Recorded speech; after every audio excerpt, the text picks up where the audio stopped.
ನಮಸ್ಕಾರ ಸ್ನೇಹಿತರೆ, ಈಗಾಗಲೇ ನಾವು ಕರ್ನಾಟಕದ ಆರ್ಥಿಕತೆ ಕುರಿತಾದಂತಹ 8 ಪ್ರಶ್ನೆ ಪತ್ರಿಕೆಗಳನ್ನು ನಮ್ಮ ವಾಟ್ಸಪ್ ಗ್ರೂಪ್ನಲ್ಲಿ ಬಿಡುಗಡೆ ಮಾಡಲಾಗಿದೆ. ಅದಕ್ಕೆ ಸಂಬಂಧಪಟ್ಟಂತಹ ಪರಿಚಯ ಅಂದರೆ ಕೀ ಉತ್ತರಗಳನ್ನು ಕೂಡ ಯೂಟ್ಯೂಬ್ ಚಾನಲ್ನಲ್ಲಿ ವಿವರಣಾತ್ಮಕವಾಗಿ ವಿವರಣೆ ಮಾಡಲಾಗಿದೆ.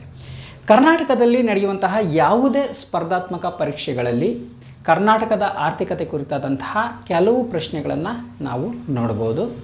ಕೆಲವು ಕ್ಲಿಷ್ಟಕರವಾಗಿದ್ದರೆ ಕೆಲವು ಸರಳವಾಗಿರ್ತವೆ. ಅಂದರೆ ಕರ್ನಾಟಕದ ಆರ್ಥಿಕತೆ ಕುರಿತಾದಂತಹ ಯಾವ ಪುಸ್ತಕವನ್ನು ಓದಬೇಕು ಅನ್ನೋ ಒಂದು ಗೊಂದಲವೂ ಕೂಡ ಇರ್ತದೆ. ಯಾಕೆಂತ ಹೇಳಿದ್ರೆ ಭಾರತದ ಆರ್ಥಿಕತೆಗೆ ಸಂಬಂಧಪಟ್ಟಂಥ ಹೆಚ್ಚಿನ ಸಂಪನ್ಮೂಲ ನಮಗೆ ಸಿಗುತ್ತೆ, ಅಂದರೆ ಓದೋದಕ್ಕೆ ಸಂಪನ್ಮೂಲಗಳು ಸಿಗ್ತವೆ. ಆದರೆ ಕರ್ನಾಟಕದ ಆರ್ಥಿಕತೆ ಕುರಿತಾದಂತಹ ಓದುವಿಕೆಗೆ ಸಂಪನ್ಮೂಲ ಸ್ವಲ್ಪ ಕಡಿಮೆ ಪ್ರಮಾಣದಲ್ಲಿ ಸಿಗುತ್ತೆ. ಹಾಗಾಗಿ ಕರ್ನಾಟಕದ ಆರ್ಥಿಕತೆ ಕುರಿತಾದಂತಹ ತರಗತಿಗಳನ್ನು ಕೂಡ ಆರಂಭ ಮಾಡ್ತಾ ಇದ್ದೀವಿ. ಈಗಾಗಲೇ ನಾವು ಕರ್ನಾಟಕದ ಪ್ರಶ್ನೆ ಪತ್ರಿಕೆ, ಕರ್ನಾಟಕದ ಆರ್ಥಿಕತೆ ಕುರಿತಾದಂತಹ ಪ್ರಚಲಿತ ಮತ್ತು ಸಾಮಾನ್ಯ ವಿಷಯಕ್ಕೆ ಸಂಬಂಧಪಟ್ಟಂತಹ ಪ್ರಶ್ನೆ ಪತ್ರಿಕೆಗಳನ್ನು ನಾವೀಗಾಗಲೇ ಗ್ರೂಪ್ನಲ್ಲಿ ಬಿಡುಗಡೆ ಮಾಡಿದ್ದೀವಿ.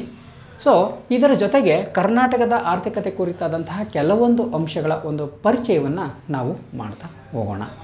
ಈಗಾಗಲೇ ನಾವು ಭಾರತದ ಆರ್ಥಿಕತೆ ಕುರಿತಾದಂತಹ ತರಗತಿಗಳನ್ನು ಕೂಡ ಆರಂಭ ಮಾಡಿದ್ದೀವಿ. ಈಗ ಕರ್ನಾಟಕದ ಆರ್ಥಿಕತೆ ಕುರಿತಾದಂತಹ ತರಗತಿಗಳನ್ನು ನಾವು ನೋಡೋಣ. ಸೊ ಕರ್ನಾಟಕದ ಆರ್ಥಿಕತೆ ಕುರಿತಾದಂತಹ ತರಗತಿಗೆ ಮೊದಲು ಕರ್ನಾಟಕದ ಒಂದು ಬೇಸಿಕ್ ನಾಲೆಡ್ಜನ್ನು ನಾವು ತಿಳಿತಾ ಹೋಗೋಣ. ಕರ್ನಾಟಕದ ಸೊರಬದಲ್ಲಿ ಒಂದು ಶಾಸನ ಸಿಕ್ಕಿದೆ.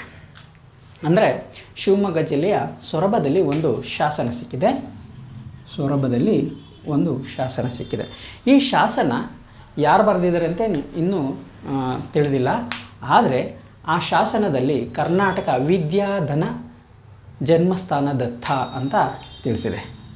ವಿದ್ಯಾಧನ ಜನ್ಮಸ್ಥಾನ ಅಂತೇಳಿ ಆ ಕವಿ ವಿವರವಾಗಿ ವಿವರಿಸಿದ್ದಾರೆ. ಅಂದರೆ ಕರ್ನಾಟಕ ಒಂದು ಶಿಕ್ಷಣಕ್ಕೆ ಪ್ರಾಧಾನ್ಯತೆಯನ್ನು ನೀಡಿತು. ಅದರ ಜೊತೆಗೆ ಆರ್ಥಿಕವಾಗಿಯೂ ಕೂಡ ಒಂದು ಸಬಲವಾಗಿತ್ತು, ಸದೃಢವಾಗಿತ್ತು ಎಂಬ ಒಂದು ಅಂಶವನ್ನು ನಾವು ಈ ಸೊರಬದಲ್ಲಿ ಸಿಕ್ಕಿರುವಂತಹ ಶಿಲಾಶಾಸನದಲ್ಲಿ ನಾವು ತಿಳ್ಕೊಳ್ಬೋದು.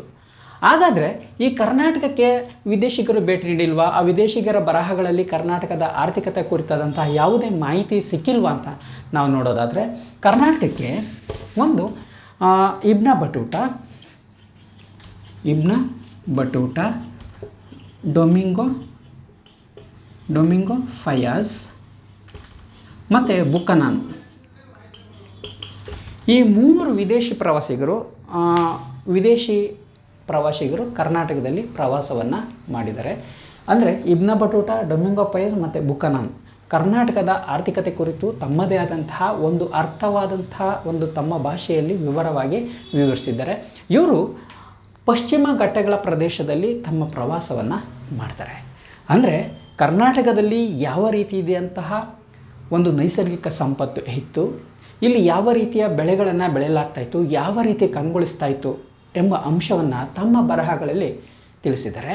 ಅಂದರೆ ಕರ್ನಾಟಕ ಹಸಿರಿನಿಂದ ಕಂಗೊಳಿಸ್ತಾ ಇತ್ತು.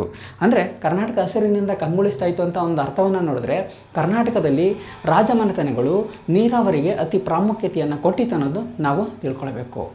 ಕೃಷಿಯೇ ಕರ್ನಾಟಕದ ಆರ್ಥಿಕತೆಯ ಮೂಲ ಆಗಿತ್ತು. ಅಂದರೆ ಈ 3 ಬರಹಗಾರರು ಅಥವಾ ಪ್ರವಾಸಿಗರು ಕರ್ನಾಟಕದಲ್ಲಿ ಅಡಿಕೆ, ತೆಂಗು ಮತ್ತು ಭತ್ತದ ಬೆಳೆಗಳ ಬಗ್ಗೆ ವಿವರವಾಗಿ ವಿವರಿಸಿದ್ದಾರೆ. ಅಂದರೆ ಕರ್ನಾಟಕ ಅಡಿಕೆ, ತೆಂಗು, ಭತ್ತದ ಗದ್ದೆಗಳಿಂದ ಕಂಗೊಳಿಸ್ತಾ ಇತ್ತು ಅಂತ ಹೇಳಿದ್ದಾರೆ. ಹಾಗಾಗಿ ಈ 3 ಪ್ರವಾಸಿಗರು, ವಿದೇಶಿಗರು ಕರ್ನಾಟಕದಲ್ಲಿ ಪ್ರವಾಸ ಮಾಡಿದಂಥ ಸಂದರ್ಭದಲ್ಲಿ ಈ ಅಡಿಕೆ, ತೆಂಗು ಮತ್ತು ಭತ್ತದ ಒಂದು ಉಲ್ಲೇಖವನ್ನು ಮಾಡಿದ್ದಾರೆ. ಇವರ ಕಾಲದಲ್ಲೇ ಕರ್ನಾಟಕ ಭತ್ತವನ್ನು ಬೆಳೀತಾ ಇತ್ತು, ತೆಂಗಿಗೆ ಫೇಮಸ್ ಆಗಿತ್ತು ಮತ್ತು ಅಡಿಕೆಯನ್ನು ಕೂಡ ಬೆಳೀತಾ ಇತ್ತು ಅನ್ನೋದನ್ನ ನಾವು ತಿಳ್ಕೊಳ್ಬೋದು. ಇದರ ನಂತರ ಬ್ರಿಟಿಷರು ಕರ್ನಾಟಕಕ್ಕೆ ಭೇಟಿ ನೀಡ್ತಾರೆ. ಅಂದರೆ ಕರ್ನಾಟಕದಲ್ಲಿ ಆಡಳಿತವನ್ನು ನಡೆಸೋದ್ರ ಮೂಲಕ ಕರ್ನಾಟಕದ ಮೇಲೂ ತಮ್ಮ ಪ್ರಾಬಲ್ಯವನ್ನು ಸ್ಥಾಪನೆ ಮಾಡ್ತಾರೆ. ಕರ್ನಾಟಕವನ್ನು ವಿವಿಧ ಸಂಸ್ಥಾನಗಳಿಗೆ ಹರಿದು ಹಂಚಿಕೆಯನ್ನು ಮಾಡ್ತಾರೆ. ಆದರೂ ಕೂಡ ಕರ್ನಾಟಕದಲ್ಲಿ ಗಮನಾರ್ಹವಾದಂತಹ ಒಂದು ಅಭಿವೃದ್ಧಿ ಕೆಲಸಗಳನ್ನು ಮಾಡ್ತಾರೆ. ಅದು ಪ್ರಮುಖವಾಗಿ ಮತ್ತೊಂದು ಏನಂತ ನಾವು ನೋಡೋದಾದರೆ, ಕರ್ನಾಟಕದಲ್ಲಿ ಅಂದರೆ ಏಷ್ಯಾ ಖಂಡದಲ್ಲೇ ಮೊದಲ ಬಾರಿಗೆ ಜಲವಿದ್ಯುತ್ತನ್ನು ಕರ್ನಾಟಕದಲ್ಲಿ ಉತ್ಪಾದನೆ ಮಾಡಲಾಗುತ್ತೆ. ಅಂದರೆ ಮಂಡ್ಯ ಜಿಲ್ಲೆಯ ಶಿವನ ಸಮುದ್ರದಲ್ಲಿ ಮೊದಲ ಬಾರಿಗೆ ಜಲವಿದ್ಯುತ್ತನ್ನು ಉತ್ಪಾದನೆ ಮಾಡಲಾಗುತ್ತೆ. ನಂತರ ಆ ಜಲವಿದ್ಯುತ್ ಕೇಂದ್ರ ಅಂದರೆ ಶಿವನ ಸಮುದ್ರದಿಂದ KGFವರೆಗೆ ಏಷ್ಯಾ ಖಂಡದಲ್ಲೇ ಅತಿ ಉದ್ದದ ವಿದ್ಯುತ್ ಮಾರ್ಗವನ್ನು ಅಳವಡಿಸ್ತಾರೆ. ಆಗಿನ ಕಾಲದಲ್ಲೇ ಅತಿ ಉದ್ದದ ವಿದ್ಯುತ್ ಮಾರ್ಗ ಶಿವನ ಸಮುದ್ರದಿಂದ KGFಗೆ ಹೋಗುತ್ತೆ. ನಂತರ ಏಷ್ಯಾ ಖಂಡದಲ್ಲೇ ಮೊದಲು ಬೀದಿ ದೀಪಗಳನ್ನು ಅಳವಡಿಸಿಕೊಂಡ ನಗರ ಬೆಂಗಳೂರು. 1905ರಲ್ಲೇ ವಿದ್ಯುತ್ ದೀಪಗಳನ್ನು ಅಳವಡಿಸ್ಕೊಳ್ಳುತ್ತೆ. 1903ರಲ್ಲಿ ವಿದ್ಯುತ್ ಉತ್ಪಾದನೆ ಆಗುತ್ತೆ. 1905ರಲ್ಲಿ ಬೆಂಗಳೂರು ನಗರದ ರಸ್ತೆಗಳಲ್ಲಿ ವಿದ್ಯುತ್ ದೀಪವನ್ನು ಅಳವಡಿಸಲಾಗುತ್ತೆ. ನಿಮಗೆ ಬೆಂಗಳೂರಲ್ಲಿ ಗೊತ್ತಿರೋ ಕಂಟೋನ್ಮೆಂಟ್ ಏರಿಯಾ ಅಂತ ಹೇಳ್ತೀವಲ್ಲ, ಆ ಕಂಟೋನ್ಮೆಂಟ್ ಏರಿಯಾದಲ್ಲಿ ಬ್ರಿಟಿಷ್ ಸೇನೆ, ಬ್ರಿಟಿಷ್ ಅಧಿಕಾರಿಗಳು ವಾಸ ಇರ್ತಾರೆ. ಅವರ ಉಪಯೋಗಕ್ಕೆ ಅನುಕೂಲವಾಗುವ ರೀತಿಯಲ್ಲಿ 1905ರಲ್ಲಿ ಕಂಟೋನ್ಮೆಂಟ್ ಏರಿಯಾದಲ್ಲಿ ವಿದ್ಯುತ್ ದೀಪಗಳನ್ನು ಅಳವಡಿಕೆ ಮಾಡಲಾಗುತ್ತೆ. ಸೊ ಇದು ಕರ್ನಾಟಕ ಆರ್ಥಿಕವಾಗಿ ಸಮ ಪ್ರಮಾಣದಲ್ಲಿ ಅಭಿವೃದ್ಧಿಯನ್ನು ಸಾಧಿಸ್ತಾ ಇರೋದನ್ನ ನಾವು ನೋಡ್ಬೋದು. ಯಾಕೆಂತ ಹೇಳಿದ್ರೆ ಭೌಗೋಳಿಕ ಅಂಶಗಳನ್ನು ನಾವು ನೋಡೋದಾದರೆ ಕರ್ನಾಟಕ ಒಂದು ಈಶಾನ್ಯ ಮಾರುತಗಳಿಂದ, ವಾಯುವ್ಯ ಮಾರುತಗಳಿಂದ ಕೆಲವೊಂದು ಪ್ರಮಾಣದ ಮಳೆಯನ್ನು ಪಡೀತದೆ. ಅದೇ ರೀತಿಯಾಗಿ ಈಗ ಭಾರತದ ಈ ದಕ್ಷಿಣ ಭಾರತ ಅಂತ ನಾವು ನೋಡೋಣ. ದಕ್ಷಿಣ ಭಾರತ, ಇದು ದಕ್ಷಿಣ ಭಾರತ. ಈ ದಕ್ಷಿಣ ಭಾರತದಲ್ಲಿ ಕರ್ನಾಟಕ ಒಂದು ಭೌಗೋಳಿಕ ವಿಸ್ತೀರ್ಣವನ್ನು ನಾವು ನೋಡೋದಾದರೆ 320 ಕಿಲೋಮೀಟರ್ ಕರಾವಳಿ ವಿಸ್ತೀರ್ಣವನ್ನು ಹೊಂದಿದೆ. ಅಂದರೆ 320 ಕಿಲೋಮೀಟರ್ ಕರಾವಳಿ ವಿಸ್ತೀರ್ಣವನ್ನು ಕರ್ನಾಟಕ ಹೊಂದಿದೆ. ಇದು ಬಂಗಾಳ ಕೊಲ್ಲಿ, ಇದು ಅರಬ್ಬಿ ಸಮುದ್ರ, ಮತ್ತೊಂದು ಹಿಂದೂ ಮಹಾಸಾಗರ. ಇದರ ಜೊತೆಗೆ ನಾವಿಲ್ಲಿ ಮತ್ತೊಂದು ಅಂಶವನ್ನು ನೋಡೋಣ. ಇದು ಉತ್ತರ, ದಕ್ಷಿಣ, ಪೂರ್ವ, ಪಶ್ಚಿಮ. ಸ್ನೇಹಿತರೆ, ನಾವು ಕರ್ನಾಟಕದ ಒಂದು ಭೌಗೋಳಿಕ ಎಲ್ಲೆಯ ಬಗ್ಗೆ ನಾವು ತಿಳ್ಕೊಳ್ಬೇಕಾದ್ರೆ ಮೊದಲು ನಮ್ಮ ಭೌಗೋಳಿಕ ವ್ಯಾಪ್ತಿಯನ್ನು ನಾವು ಮೊದಲು ನೋಡೋಣ. ಒಂದು ಅರಬ್ಬಿ ಸಮುದ್ರ, ಕರ್ನಾಟಕದ ಎಡಭಾಗದಲ್ಲಿ ಅರಬ್ಬಿ ಸಮುದ್ರವನ್ನು ನಾವು ನೋಡ್ಬೋದು. ಅಂದರೆ ಪಶ್ಚಿಮದಲ್ಲಿ ಅರಬ್ಬಿ ಸಮುದ್ರವನ್ನು ನೋಡ್ಬೋದು. ಭಾರತದ ದಕ್ಷಿಣ ಭಾಗದಲ್ಲಿ ಹಿಂದೂ ಮಹಾಸಾಗರವನ್ನು ನೋಡ್ಬೋದು. ಭಾರತದ ಪೂರ್ವ ಭಾಗದಲ್ಲಿ ಬಂಗಾಳ ಕೊಲ್ಲಿಯನ್ನು ನಾವು ನೋಡ್ಬೋದು. ಆಯಿತಾ? ಈಗ ನಾವು ದಕ್ಷಿಣ ಭಾರತದ ಯಾವ ಭಾಗದಲ್ಲಿದ್ದೀವಿ ಕರ್ನಾಟಕ ಅಂತ ಹೇಳಿದ್ರೆ ದಕ್ಷಿಣ ಪರ್ಯಾಯ ಪ್ರಸ್ಥಭೂಮಿಯ ಪಶ್ಚಿಮ ಭಾಗದಲ್ಲಿ ಕರ್ನಾಟಕವನ್ನು ನಾವು ನೋಡ್ಬೋದು. ಅಂದರೆ ಈ ಭಾಗದಲ್ಲಿ ನಾವು ದಕ್ಷಿಣ ಪರ್ಯಾಯ ಪ್ರಸ್ಥಭೂಮಿಯ ಮಧ್ಯಭಾಗದ ಪಶ್ಚಿಮ ಭಾಗದಲ್ಲಿ ನಾವು ಕರ್ನಾಟಕವನ್ನು ನಾವು ನೋಡ್ಬೋದು. ಕೇವಲ ನಾವು ಪಶ್ಚಿಮ ಭಾಗ ಅಂತ ನಾವು ತಿಳ್ಕೊಳ್ತೀವಿ. ಆದರೆ ಪರ್ಯಾಯ ಪ್ರಸ್ಥಭೂಮಿಯ ಮಧ್ಯಭಾಗದಲ್ಲಿರುವಂತಹ ಪಶ್ಚಿಮ ಭಾಗದಲ್ಲಿ ನಾವು ಕರ್ನಾಟಕವನ್ನು ನಾವು ನೋಡ್ಬೋದು. ಸೊ ಕರ್ನಾಟಕದ ಅಕ್ಷಾಂಶ ಮತ್ತು ರೇಖಾಂಶವನ್ನು ನಾವು ನೋಡೋದಾದರೆ ಉತ್ತರದ ಅಕ್ಷಾಂಶದಲ್ಲಿ ಅಂದರೆ ಇದು 0 ಡಿಗ್ರಿ ಬರುತ್ತಲ್ವ ಅಕ್ಷಾಂಶ, 0 ಅಕ್ಷಾಂಶ, 0 ಅಕ್ಷಾಂಶ.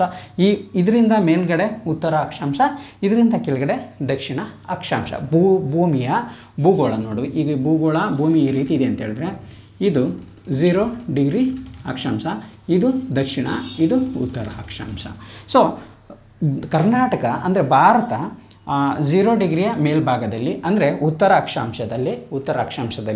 ಉತ್ತರ ಅಕ್ಷಾಂಶದ 11 ಡಿಗ್ರಿ 35ರಿಂದ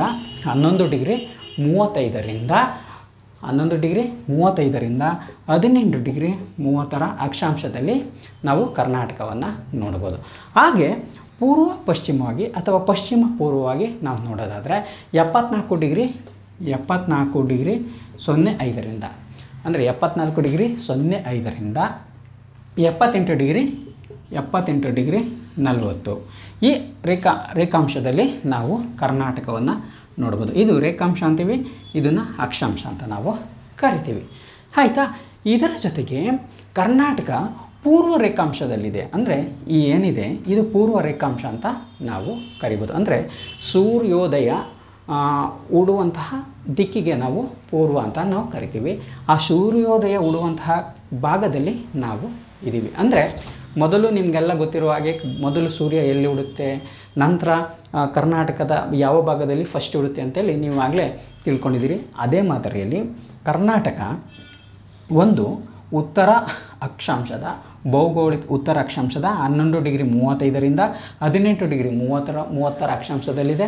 ಅಂದರೆ ಉತ್ತರ ದಕ್ಷಿಣವಾಗಿ, ಪೂರ್ವ ಪಶ್ಚಿಮವಾಗಿ ಅಂದರೆ ಪಶ್ಚಿಮ ಪೂರ್ವವಾಗಿ 74°05 78°40 ರೇಖಾಂಶದಲ್ಲಿ ಕರ್ನಾಟಕವನ್ನು ನಾವು ನೋಡ್ಬೋದು. ಹಾಗಾದರೆ ಭಾರತದ ಟೈಮ್ ಝೋನನ್ನು ನಾವು ನೋಡೋದಾದರೆ ಭಾರತದ ಟೈಮ್ ಝೋನು ಎಷ್ಟಿದೆ? 82.5 ಡಿಗ್ರಿ, 84.5 ಡಿಗ್ರಿನ ಇದೆ. ಇದನ್ನು ನಾವು ಮುಂದಿನ ತರಗತಿಯಲ್ಲಿ ಏನಕ್ಕೆ ಈ ಟೈಮ್ ಝೋನನ್ನು ಕ್ರಿಯೇಟ್ ಮಾಡಲಾಗುತ್ತೆ ಅಂತ ನಾವು ನೋಡೋಣ. ಸೊ ಇದಿಷ್ಟು ಅಕ್ಷಾಂಶ ಮತ್ತು ರೇಖಾಂಶದ ಬಗ್ಗೆ ನಾವು ತಿಳಿದುಕೊಂಡ್ವಿ. ಹಾಗಾದರೆ ನಾವು ಕರ್ನಾಟಕ ಮಳೆಯ ಪ್ರಮಾಣವನ್ನು ನಾವು ನೋಡೋಣ. ಈ ಮಳೆಯ ಪ್ರಮಾಣವನ್ನು ಪಡೆಯುವಂತಹ ಒಂದು ಮಳೆ ನೀರು ಬಿದ್ದ ನಂತರ ಪೂರ್ವಾಭಿಮುಖವಾಗಿ ಹರಿಯೋದು ಮತ್ತು ಪಶ್ಚಿಮಾಭಿಮುಖವಾಗಿ ಹರಿಯುವಂತಹ ಒಂದು ಹಿನ್ನೆಲೆಯಲ್ಲಿ ನಾವು ಕರ್ನಾಟಕದ ಜಲರೇಖೆಯಾಗಿ ಪಶ್ಚಿಮ ಘಟ್ಟವನ್ನು ನಾವು ಗುರುತಿಸ್ತೀವಿ. ಈ ಪಶ್ಚಿಮ ಘಟ್ಟಗಳನ್ನು ನಾವು ಗುರುತಿಸ್ತೀವಿ. ಈ ಪಶ್ಚಿಮ ಘಟ್ಟವನ್ನು ಕರ್ನಾಟಕದ ಜಲರೇಖೆ ಅಂತೇಳಿ ನಾವು ಗುರುತಿಸ್ತೀವಿ. ಪಶ್ಚಿಮ ಘಟ್ಟಗಳು ಗುಜರಾತ್ನ ದಕ್ಷಿಣ ಭಾಗದಿಂದ ಪ್ರಾರಂಭವಾಗಿ ಕನ್ಯಾಕುಮಾರಿವರೆಗೂ ಇವೆ. ಸ್ನೇಹಿತರೆ, ಪಶ್ಚಿಮ ಘಟ್ಟ ಅಥವಾ ಸಹ್ಯಾದ್ರಿ ಸಾಲು ಗುಜರಾತ್ನ ದಕ್ಷಿಣ ಭಾಗದಿಂದ ಆರಂಭವಾಗಿ ಕನ್ಯಾಕುಮಾರಿವರೆಗೂ ಕೂಡ ನಾವು ನೋಡಬಹುದು. ಸೊ ಇದು ಕರ್ನಾಟಕ ಅತಿ ಹೆಚ್ಚಿನ ವಿಸ್ತೀರ್ಣದ ಪಶ್ಚಿಮ ಘಟ್ಟಗಳನ್ನು ಹೊಂದಿರುವಂತಹ ರಾಜ್ಯ ಆಗಿದೆ. ಅತಿ ಎತ್ತರದ ಶಿಖರವನ್ನು ಪಶ್ಚಿಮ ಘಟ್ಟಗಳಲ್ಲಿ ಅತಿ ಎತ್ತರದ ಶಿಖರವನ್ನು ಹೊಂದಿರುವಂತಹ ರಾಜ್ಯ ಕೇರಳ ಆಗಿದೆ. ಸ್ನೇಹಿತರೆ, ಇದಿಷ್ಟು ಕರ್ನಾಟಕದ ಜಲರೇಖೆಗೆ ಸಂಬಂಧಪಟ್ಟಂತಹ ಒಂದು ಅಂಶ. ಇಲ್ಲಿ ಈ ಜಲರೇಖೆಯ ಪೂರ್ವ ಭಾಗಕ್ಕೆ ಬಿದ್ದಂತಹ ಮಳೆಯ ನೀರು ಕರ್ನಾಟಕದ ಪೂರ್ವ ಭಾಗದ ಮೂಲಕ ಒಂದು ಕಡೆ ಆಂಧ್ರ ಪ್ರದೇಶ, ತೆಲಂಗಾಣ, ತಮಿಳುನಾಡು, ಕೇರಳದ ಮೂಲಕ ಹರಿದು ಮತ್ತು ಕೇರಳದಿಂದ ತಮಿಳುನಾಡಿನ ಮೂಲಕ ಹರಿದು ಬಂಗಾಳ ಕೊಲ್ಲಿಯನ್ನು ಸೇರುತ್ತೆ. ಪಶ್ಚಿಮ ಘಟ್ಟದ ಪಶ್ಚಿಮ ಭಾಗದಲ್ಲಿ ಬಿದ್ದಂತಹ ಮಳೆಯ ನೀರು ಈ ಭಾಗಕ್ಕೆ ಪಶ್ಚಿಮಾಭಿಮುಖವಾಗಿ ಹರಿದು ಅರಬ್ಬಿ ಸಮುದ್ರವನ್ನು ಸೇರುತ್ತೆ. ಸೊ ಇದಿಷ್ಟು ಪಶ್ಚಿಮ ಘಟ್ಟದ ಒಂದು ಜಲರೇಖೆಗೆ ಸಂಬಂಧಪಟ್ಟಂತಹ ಮತ್ತೊಂದು ಅಂಶ. ಸ್ನೇಹಿತರೆ, ಹೀಗೆ ಕರ್ನಾಟಕವನ್ನು ನಾವು ವಿವಿಧ ಭಾಗಗಳಾಗಿ ನಾವು ನೋಡಿದ್ವಿ. ಅದರ ಜೊತೆಗೆ ಕರ್ನಾಟಕದ ಭೌಗೋಳಿಕ ಅಂಶಗಳ ಬಗ್ಗೆ ನಾವು ನೋಡಿದ್ವಿ, ಕರ್ನಾಟಕದ ಜಲರೇಖೆ ಬಗ್ಗೆ ನಾವು ನೋಡಿದ್ವಿ. ಹಾಗಾದರೆ ಕರ್ನಾಟಕವನ್ನು ಪ್ರಮುಖವಾಗಿ 4 ಭೌಗೋಳಿಕ ವಿಭಾಗಗಳಾಗಿ ವಿಭಾಗ ಮಾಡಲಾಗುತ್ತೆ. ಕರ್ನಾಟಕ ಅತಿ ಹೆಚ್ಚಿನ ಪ್ರಮಾಣದಲ್ಲಿ ಕಪ್ಪು ಮಣ್ಣನ್ನು ಹೊಂದಿರುವಂತಹ ರಾಜ್ಯ ಅಂತ ನಿಮಗೀಗಾಗಲೇ ಗೊತ್ತಿದೆ. ಮತ್ತು ಪೂರ್ವಾಭಿಮುಖವಾಗಿ ಪೀಠಭೂಮಿಯಾಗಿದೆ. ಕರ್ನಾಟಕ ಪೂರ್ವಾಭಿಮುಖವಾಗಿ ಇಳಿಜಾರನ್ನು ಹೊಂದಿದೆ ಮತ್ತು ಬೆಟ್ಟ ಗುಡ್ಡಗಳ ಸಾಲು ಉತ್ತರ ದಕ್ಷಿಣವಾಗಿ ಅತಿ ಹೆಚ್ಚಿನ ಪ್ರಮಾಣದಲ್ಲಿ ಹಬ್ಬಿದೆ. ಯಾಕೆ ಅಂತೇಳಿದ್ರೆ ಈ ಪಶ್ಚಿಮ ಘಟ್ಟಗಳ ಮಾದರಿಯಲ್ಲೇ ಅತಿ ಹೆಚ್ಚಿನ ಪ್ರಮಾಣದಲ್ಲಿ ಬೆಟ್ಟಗುಡ್ಡಗಳು ಕರ್ನಾಟಕದಲ್ಲಿರುವಂತಹ ಬಹುತೇಕ ಬೆಟ್ಟಗಳು ಉತ್ತರ ದಕ್ಷಿಣವಾಗಿ ಹಬ್ಬಿವೆ. ಸೊ ಇದು ಮತ್ತೊಂದು ಕರ್ನಾಟಕದ ವಿಶೇಷ. ಇದರ ಜೊತೆಗೆ ಇದೆಯಲ್ಲ ಏನು ಸಹ್ಯಾದ್ರಿ ಅಥವಾ ಪಶ್ಚಿಮ ಘಟ್ಟಗಳ ಬಲಭಾಗ ಅಥವಾ ಪೂರ್ವಾಭಿಮುಖವಾಗಿ ಕರ್ನಾಟಕ ಚಪ್ಪಟೆಯಾದಂತಹ ಇಳಿಜಾರನ್ನು ಒಳಗೊಂಡಿದೆ. ಹಾಗಾಗಿ ಪಶ್ಚಿಮ ಘಟ್ಟಗಳಲ್ಲಿ ಬಿದ್ದಂತಹ ಮಳೆ ಅಥವಾ ಉಗಮವಾಗುವಂತಹ ನದಿಯ ನೀರು ಪೂರ್ವಾಭಿಮುಖವಾಗಿ ಹೀಗೆ ಹರಿದು ಬರುತ್ತೆ. ಹಾಗಾಗಿ ಇದು ಬಂಗಾಳ ಕೊಲ್ಲಿಯನ್ನು ಈ ನೀರು ಸೇರುತ್ತೆ. ಇದು ಸಮುದ್ರ ಮಟ್ಟದಿಂದ ಅತಿ ಕಡಿಮೆ ಎತ್ತರವನ್ನು ಹೊಂದಿರುವಂತಹ ಪ್ರದೇಶ ಯಾವುದು ಅಂತ ಹೇಳಿದ್ರೆ ಕರ್ನಾಟಕದ ಕರಾವಳಿ ಪ್ರದೇಶ ಸಮುದ್ರ ಮಟ್ಟದಿಂದ ಸ್ವಲ್ಪ ಪ್ರಮಾಣದ ಎತ್ತರವನ್ನು ಹೊಂದಿದೆ. ಹಾಗಾಗಿ ಪಶ್ಚಿಮ ಘಟ್ಟದ ಪಶ್ಚಿಮದಲ್ಲಿ ಬೀಳುವಂತಹ ಮಳೆಯ ನೀರು ಪಶ್ಚಿಮಾಭಿಮುಖವಾಗಿ ಹರಿದು ಅರಬ್ಬಿ ಸಮುದ್ರವನ್ನು ಸೇರುತ್ತೆ. ಹಾಗಾದರೆ ನಾವು ಭೌಗೋಳಿಕ ಎಲ್ಲೆಯನ್ನು ನಾವು ನೋಡೋಣ. ಈಗ ಭೌಗೋಳಿಕ ಎಲ್ಲೆಯ ಜೊತೆಗೆ ನಾವು ಆಗ್ನೇಯ ನೈಋತ್ಯ ವಾಯುವ್ಯ ಮತ್ತು ಈಶಾನ್ಯ. ಸೊ ಕರ್ನಾಟಕ ಅತಿ ಹೆಚ್ಚಿನ ಮಳೆಯನ್ನು ಪಡೆಯೋದು ಈ ನೈಋತ್ಯ ಮಾರುತದಿಂದ ಅತಿ ಹೆಚ್ಚಿನ ಮಳೆಯನ್ನು ಪಡೆಯುತ್ತೆ. ನೋಡಿ, ಈಗ ಉತ್ತರ ದಕ್ಷಿಣ ಪೂರ್ವ ಪಶ್ಚಿಮ ವಾಯಿ ಅಂತ ನೀವು ಮನಸ್ಸಲ್ಲಿ ಒಂದು ಇಟ್ಕೊಳ್ಳಿ. ಈಗ ಅಂದರೆ ಆಗ್ನೇಯ, ನೈ ಅಂದರೆ ನೈಋತ್ಯ, ವಾ ಅಂದರೆ ವಾಯುವ್ಯ, ಈ ಅಂದರೆ ಈಶಾನ್ಯ. ಈಶಾನ್ಯ ರಾಜ್ಯಗಳು ಅಂದರೆ ಗುಡ್ಡಗಾಡು ರಾಜ್ಯಗಳು ಅಂತ ನೀವು ಮನಸ್ಸಲ್ಲಿ ಇಟ್ಕೋಬೋದು. ಈಗ ಕರ್ನಾಟಕ ನೈಋತ್ಯ ಭಾಗದಿಂದ ಬೀಸುವಂತಹ ಮಾರುತಗಳಿಂದ ಅತಿ ಹೆಚ್ಚಿನ ಪ್ರಮಾಣದ ಮಳೆಯನ್ನು ಪಡೆಯುತ್ತೆ. ಹಾಗಾದರೆ ನಾವು ಕರ್ನಾಟಕದ ಗಡಿಯ ಕೆಲವೊಂದು ಪ್ರದೇಶವನ್ನು ನಾವು ನೋಡೋದಾದರೆ, ಕರ್ನಾಟಕದ ಪಶ್ಚಿಮ ಭಾಗದಲ್ಲಿ ನಾವು ಅರಬ್ಬಿ ಸಮುದ್ರವನ್ನು ನೋಡ್ತೀವಿ. ಕರ್ನಾಟಕದ ಪಶ್ಚಿಮ ಭಾಗದಲ್ಲಿ ಅರಬ್ಬಿ ಸಮುದ್ರವನ್ನು ನೋಡ್ತೀವಿ. ಇಲ್ಲಿ ಅರಬ್ಬಿ ಸಮುದ್ರವನ್ನು ನೋಡ್ತೀವಿ. ವಾಯುವ್ಯದಲ್ಲಿ ನಾವು ಗೋವಾ ಮತ್ತು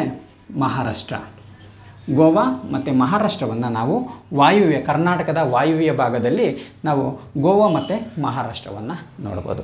ಕರ್ನಾಟಕದ ಉತ್ತರ ಭಾಗದಲ್ಲಿ ನಾವು ಮಹಾರಾಷ್ಟ್ರವನ್ನು ನೋಡ್ತೀವಿ. ಈಶಾನ್ಯ ಭಾಗದಲ್ಲಿ ನಾವು ಆಂಧ್ರ ಪ್ರದೇಶವನ್ನು ಈಶಾನ್ಯ ಭಾಗದಲ್ಲಿ ನಾವು ನೋಡ್ತೀವಿ. ಪೂರ್ವ ಭಾಗದಲ್ಲಿ ನಾವು ತಮಿಳುನಾಡನ್ನು ನೋಡ್ತೀವಿ. ದಕ್ಷಿಣ ಭಾಗದಲ್ಲಿ ನಾವು ಯಾವುದನ್ನು ನೋಡ್ಬೋದು ಅಂತ ಹೇಳಿದ್ರೆ, ಒಂದು ತಮಿಳುನಾಡು ಮತ್ತೊಂದು ಕೇರಳ. ದಕ್ಷಿಣ ಭಾಗದಲ್ಲಿ, ಕರ್ನಾಟಕದ ದಕ್ಷಿಣ ಭಾಗದಲ್ಲಿ ಒಂದು ತಮಿಳುನಾಡು ಮತ್ತೊಂದು ಕೇರಳವನ್ನು ನೋಡ್ಬೋದು. ನೈಋತ್ಯ ಭಾಗದಲ್ಲಿ ನಾವು ಕೇರಳ ಒಂದು ರಾಜ್ಯವನ್ನು ನಾವು ನೋಡ್ಬೋದು. ಸೊ ಹೀಗೆ ಕರ್ನಾಟಕದ ಭೌಗೋಳಿಕತೆಯ ಜೊತೆಗೆ ತಮ್ಮದೇ ಆದಂತಹ ಒಂದು ಸಂಬಂಧವನ್ನು ಹೊಂದಿರುವಂತಹ, ಕರ್ನಾಟಕದ ಎಲ್ಲೆಯ ಜೊತೆ ಸಂಬಂಧವನ್ನು ಹೊಂದಿರುವಂತಹ ರಾಜ್ಯಗಳನ್ನು ನಾವು ನೋಡಿದ್ವಿ. ಅರಬ್ಬಿ ಸಮುದ್ರದಲ್ಲಿ ಅತಿ ಹೆಚ್ಚಿನ ಪ್ರಮಾಣದಲ್ಲಿ ಚಂಡಮಾರುತಗಳು ಉಡೋದಿಲ್ಲ. ಅದು ಅತಿ ಹೆಚ್ಚಿನ ಪ್ರಮಾಣದಲ್ಲಿ ಚಂಡಮಾರುತಗಳು ಉಡುವಂತಹ ಪ್ರದೇಶ ಬಂಗಾಳ ಕೊಲ್ಲಿಯಲ್ಲಿ ಉಡುವಂತಹ ಚಂಡಮಾರುತಗಳು ಅತಿ ಹೆಚ್ಚಿನದಾಗಿ ಉಡ್ತವೆ. ಉದಾಹರಣೆಗೆ ವರ್ಷಕ್ಕೆ 2 ರಿಂದ 3 ಚಂಡಮಾರುತಗಳನ್ನು ನಾವು ಬಂಗಾಳ ಕೊಲ್ಲಿಯಲ್ಲಿ ನೋಡ್ಬೋದು. ಆದರೆ ಅರಬ್ಬಿ ಸಮುದ್ರದಲ್ಲಿ ವರ್ಷಕ್ಕೆ 1 ಅಥವಾ 2 ವರ್ಷಕ್ಕೆ 1 ನಾವು ಚಂಡಮಾರುತವನ್ನು ನೋಡ್ಬೋದು. ಒಂದು ವೇಳೆ ಇಲ್ಲಿ ಚಂಡಮಾರುತ ಕ್ರಿಯೇಟ್ ಆಯಿತು ಅಂದರೆ ಅದು ಅತಿ ವಿನಾಶಕಾರಿಯಾಗಿರ್ತದೆ, ಅಂದರೆ ತುಂಬ ಪ್ರಬಲವಾಗಿರ್ತದೆ. ಸೊ ಇದು ಕರ್ನಾಟಕದ ಎಲ್ಲೆಗೆ ಸಂಬಂಧಪಟ್ಟಂತಹ ಪ್ರಮುಖ ಅಂಶಗಳು. ನೆಕ್ಸ್ಟು ಮುಂದಿನ ತರಗತಿಯಲ್ಲಿ ಕರ್ನಾಟಕದ ಭೌಗೋಳಿಕ ವ್ಯಾಪ್ತಿ, ಅಂದರೆ ಕರ್ನಾಟಕದ ಬಹು ವಿಸ್ತೀರ್ಣ, ಅದರ ಜೊತೆಗೆ ಭೌಗೋಳಿಕವಾಗಿ ಕರ್ನಾಟಕವನ್ನು ಎಷ್ಟು ಭಾಗಗಳಾಗಿ ವಿಂಗಡಣೆ ಮಾಡಲಾಗಿದೆ ಅನ್ನೋದನ್ನ ನಾವು ಮುಂದಿನ ತರಗತಿಯಲ್ಲಿ ತಿಳಿದುಕೊಳ್ಳೋಣ ಸ್ನೇಹಿತರೆ. Thank you.